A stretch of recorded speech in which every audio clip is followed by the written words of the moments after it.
Welcome back, beautiful. We are officially 1 week out from Thanksgiving, and this is the time of year where everything starts to get a little chaotic. Between the stress, the sugar, the busyness, and all the emotions, I really try to keep our weeknight dinners simple, high protein, and grounding. Not for dieting, for hormone support and feeling steady. If you're new here, welcome. My name is Charlene Town, and I share healthy habits and whole foods recipes to support women living a healthy lifestyle that they actually love living. And if you're not new here, thank you so much for coming back. I love you so much. Today I am sharing 5 really quick and easy high protein dinners that are actually doable on busy nights. These are real meals that my family actually eats, and I want to share something upfront. I filmed most of these recipes over the summer because if I'm 100% honest with you, evenings are really hard for me. I have psoriatic arthritis and my pain levels are highest in the evenings. Also, my whole family is home. Between the dogs barking, my daughter wanting all the attention, it's really hard for me to film dinner content for you guys. So I have tried making this video so many times, but this is real life. But these meals are the same exact meals that we eat on repeat all the time. Simple whole foods meals that help me feel nourished and supported and feeling way more balanced going into a big holiday week. I hope that they can give you some ideas to stay on track in a gentle and sustainable way before Thanksgiving. And if this is content that you guys like to see, don't forget to like and subscribe, and let's jump right into this video. Okay, so dinner number 1 is one of my absolute go-to weeknight recipes, my quick, easy ground beef tacos. They come together in less than 30 minutes. They're high protein, they're whole food based, and they're so delicious. So first I grab 1 pound of organic ground beef. I get mine from Costco. It's already pre-portioned into these 1 pound packages, and usually I just thaw it the night before and I add it straight into the pan. I use a wooden spatula to break it up into small pieces. Once it starts cooking, I season it with just salt and pepper and let it brown all the way through. When it's done, I turn off the heat and drain the excess oil. This helps remove excess fat from the ground beef. And you know me, I love to add vegetables to pretty much every meal. So these tacos, I love using red bell pepper and zucchini. I dice them up really small and then toss them right into the pan with the already browned ground beef. I let that cook on medium heat until the veggies start to soften. Then I add my spices. 2 teaspoons of chili powder, 2 teaspoons of cumin, and 1 teaspoon of oregano. Mix that all together really well so everything is coated. Next, add 2 tablespoons of tomato paste and about half a cup of water. Give it a good stir and let it simmer on medium-low heat for about 3 to 5 minutes until the sauce starts to thicken. And if your gut isn't sensitive like mine is, you can always add about a half a teaspoon of garlic powder here. And that's it, you guys. It's honestly so easy. I serve mine on siete almond flour tortillas with a handful of mixed greens and some goat cheese, avocado if you want, but honestly, this is so flavorful on its own. It's quick, nourishing, high protein, hormone friendly, and such a simple weeknight staple for us.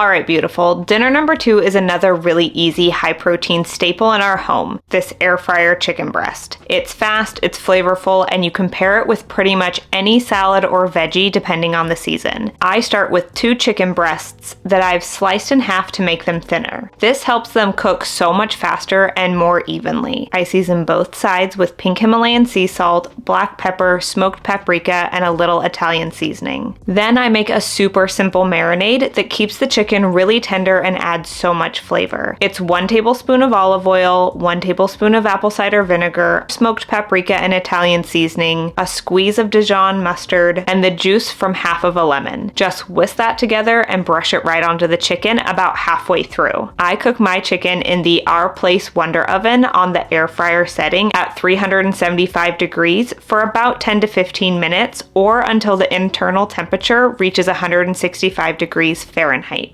While the chicken cooks, I throw together a quick watermelon arugula salad. This is what I was eating a lot in the summertime. It's just arugula, cubed watermelon, goat cheese, pumpkin seeds, and a little balsamic vinegar. It's light, refreshing, and honestly perfect for warm weather. And that's dinner. So simple and so good. But you guys, because we are firmly in fall right now, I also wanted to show you another salad option that I absolutely love. This one is much cozier and feels perfect for this time of year.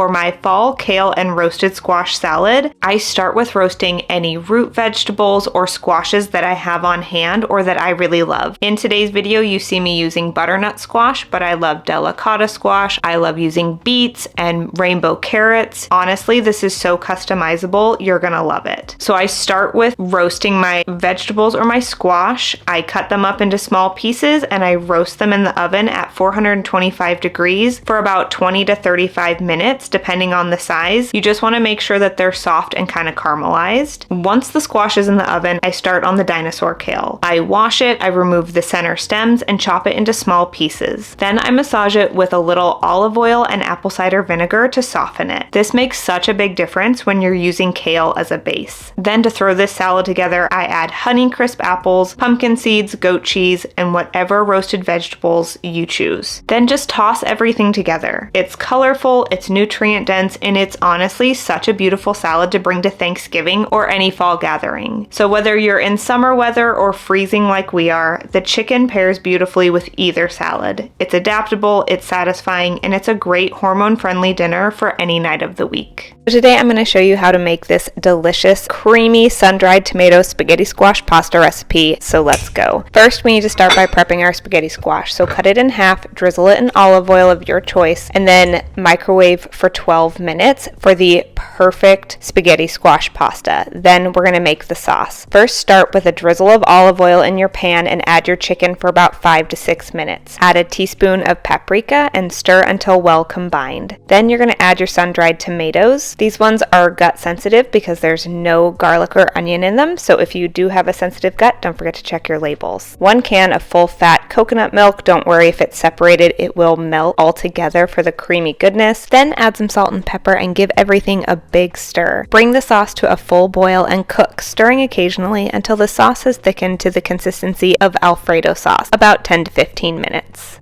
Next, add your mixed greens to the pan and cook for 2 to 3 minutes until wilted.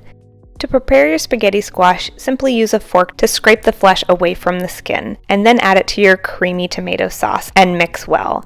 Serve this creamy, sun-dried tomato spaghetti squash and chicken recipe over a bed of mixed greens and enjoy. Dinner number 4 is one of my absolute favorite cool weather meals, my slow cooker pot roast. It's high in protein, rich in minerals, and cooks all day while you live your life. I start with a chuck roast and pat it dry, seasoning it generously with salt and pepper. Next, I heat a pan over medium heat with a tablespoon of garlic-infused olive oil and sear each side of the roast for about 2 minutes. Top, bottom, and all the edges. This adds so much depth of flavor to the final dish. While the chuck roast is cooking, I chop carrots, celery sticks, and some green onions and layer them into the bottom of the slow cooker. Once the meat is fully browned, it goes right on top. I pour in 3 cups of bone broth, either beef or chicken, and about a cup of red wine. Totally optional, but it really deepens the flavor. Then I top the roast with a few sprigs of fresh rosemary, put the lid on, and cook it on low for 8 hours. The meat turns out so tender, it literally falls apart with a fork. I love serving this with mashed sweet potatoes. It's comforting, it's nourishing, and it's truly one of our family's favorites. Perfect for the colder months, or honestly, anytime you want something that feels like a warm hug in a bowl.